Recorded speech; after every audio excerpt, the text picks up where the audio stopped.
Hello, आजची recipe आहे चहा प्रेमींसाठी।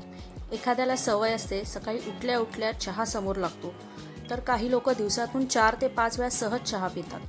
आता चहाची रेसिपी काय? त्यात चहा तर सगळ्यांनाच बनवता येतो, पण फक्कड असा चहा कसा बनवायचा ह्याची जर कोण ट्रिक सांगत असेल तर ऐकायला नक्कीच आवडेल ना। माझ्या एका रोड ट्रिपच्या प्रवासात मी रस्त्यावर चहा प्यायले होते, खूप मस्त झाला होता तो चहा। त्यांनी मला त्यांची चहाच्या मसाल्याची रेसिपी माझ्याबरोबर शेअर केली होती। आज मी ती तुमच्याबरोबर